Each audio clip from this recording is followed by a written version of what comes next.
Alright guys, so we're going to be showcasing off an infinite damage FTK courtesy of the Guard Dragons, the Dragon Maids, as well as Flare Metal. It is a infinite loop that we have. Now, I believe we have shown this off previously, but this is going to be a lot more consistent. Plus, the deck can function if you don't even go for the FTK. You still have a very strong and powerful deck. That is due to, of course, the Dragon Maids adding more consistency to the deck with Hospitality. Plus, you happen to have Laundry, Tilbrew, and of course Nasri to go ahead and give you those additional cards to add consistency. Plus, you're going to go at least +2 with the Dragon Maid engine, because obviously you get to send one searches out another card, then one special summons another copy of the dragon, which you're seeing right here. So it adds a lot more consistency to the deck, allowing you pull off the combo of going for Saryuja multiple times sometimes. And the opponent over here is playing that Pendulum deck, which I'm sure a lot of you guys have seen, where it goes first turn Vortex Dragon, Dawn Dragster, and then of course Heavenly Spheres and or the Savage Dragon. So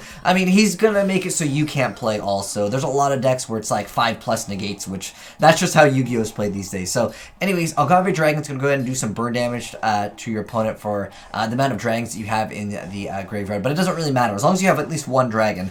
You're gonna do some burn damage.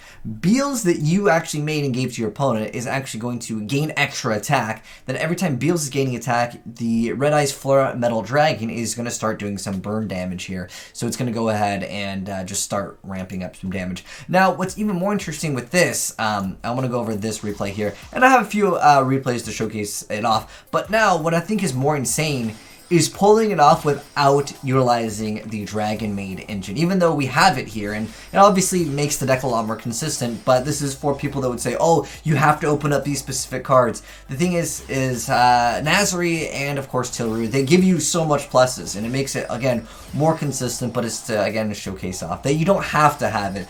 It really comes down to the Dino engine that a lot of decks are taking. And if you guys have seen any of the OCG players play, there's basically about half the players that are playing what's called the Dragon Link deck, which is of course utilizing the Guard Dragon engine, because it's, well, it's really good being able to go for any, you know, monster in an extra deck, whether it's Hot Red Dragon or you can go for, of course, the FTK. Like I said before, the only card that you have to play in this that's like awkward is technically Xian's Spy. The rest of the cards, I mean, it's pretty much just like a deck where you can function outside of it. So he's going to go ahead and burn his opponent. Again, we did not see the Nasri, Tilru, Laundry shenanigans. It just works on its own. And that's due to, of course, the deck having so much consistency with being able to. Once you go into IB, you're pretty much good to go. So like I mentioned before, it is technically a infinite damage. So you can go into tag duels and you can 1v2 your opponents. Now, some might argue that the deck would lose to hand traps, and while that's true for a lot of FTK decks, in this instance, we don't happen to have called.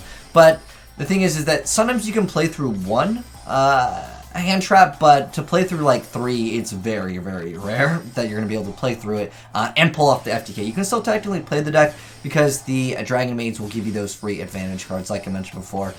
It's just really Nasri and Tilru. Laundry technically can help you out, but it's an RNG effect of course, what you're getting into the grave. You can actually kind of disrupt yourself and actually make it so you can't pull that off. But it's really the Dragon Maid Hospitality that gives you that free additional card. Summon that it could be whatever you want. And again, now we got the burn coming in, so we're doing infinite damage. Like I said before, we have technically shown this off, but this is a much more consistent build. Plus, you have that ability to kind of play more of a grind game if you go ahead and choose to do so. But the burn damage is coming, and it don't stop coming, and it don't stop coming. That'd be, like I said, it's infinite damage.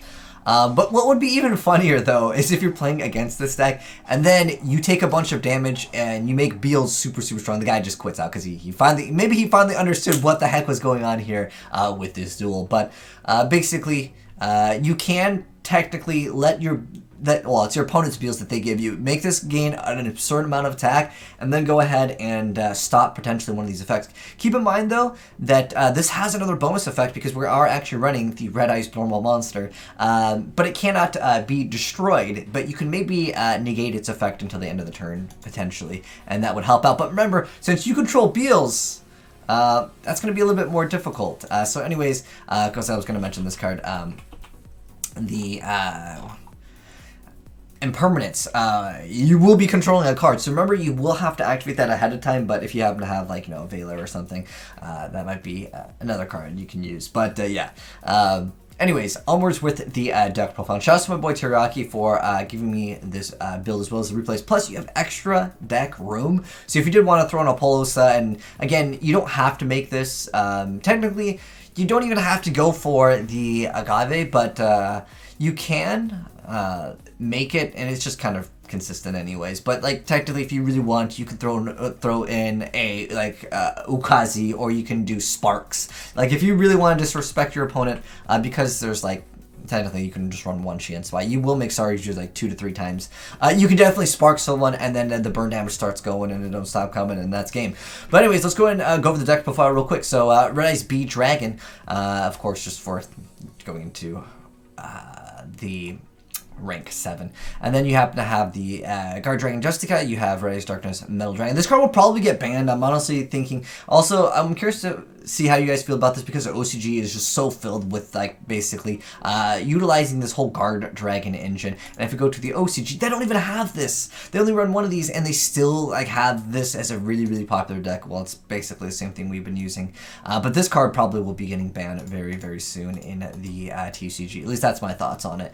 Or the Guard Dragon engine will get wrecked somehow on the next list. But anyways, 2 copies of Desrudo, we got 2 copies of Ivy Raptor, we have Zephyros, we have 3 copies of Draconet, then we have the Carbodon, and then 3 copies of Tilru, 1 copy of Parla, 1 copy of Laudry, 3 copies of Nazri. Again, this is what makes this so much more consistent, but you don't even need it. Like, it so can pull off an FTK infinite damage without it. Then we have Lee, and then we have the World Chalice Guard Dragon, then we have Return of the Dragon Lords. We didn't see the second effect because it's just more of a follow-up play. Plus, if your opponent happens to stop you in some form of the step, this card can actually prevent you from losing the game, because you would have this card, maybe they negate its effects so they can try to destroy it, but then you go ahead and protect it with Return of the Dragon Lords. And then we have 2 copies of Shian Spy. Like I said, you can play 1, and then 2 copies of Fossil Dig. Then we didn't see this one, but this is another like follow-up card. Basically, this deck doesn't play any like hand trap negation, meaning called by the grave, but you can still play through 1 hand trap on average. Again, it depends on the hand, depends on the build, depends on what you're given. Then we have 3 copies of Signet Mining, 3 copies of Hospitality, 1 copy of Foolish, 1 copy of Reborn, 3 copies of Inheritor, and then 1 copy of the World Legacy Guard Dragon. For the extra deck, Beals, Ib, Red Eyes, Flare Metal, Agave, 3 copies of Saryuja, Agarpain, Riplo, Heretic Seal of Celestial Spheres, Pisty, and Elfie. Like I said, you do have 3 extra deck slots, so definitely Apollosa and this would be excellent cards, but to make this more, I guess, TCG-ish friendly, because even though we don't have, of course, the Dragon Maids yet, I don't know, when are we getting Needle Fiber? Can someone answer that in the comment section below, aka never? It feels like it. But anyways, hope you guys enjoyed seeing some crazy stuff. It's been a while since I think I covered an Infinite Loop FTK, but technically this is something we have seen before, but again, it's more consistent, so I want to give you guys like an updated profile on it. But anyways, thanks for watching, guys. Hope you enjoyed the video, and if you did, drop a like on it. If you're new here, hit the subscribe button, turn on that bell so you don't miss out on crazy new Yu-Gi-Oh combos. If you guys want to send me any other Infinite loops, I feel like there might be one potentially with Fire Fist and some type of weird burn, because they can special summon like 20 plus monsters in one turn. Someone's probably gonna figure something out. Would really love to see that. But anyways, thanks for watching, guys, and shout outs once again to my boy Teriyaki for hooking me up with these plays. But thanks for watching, and peace.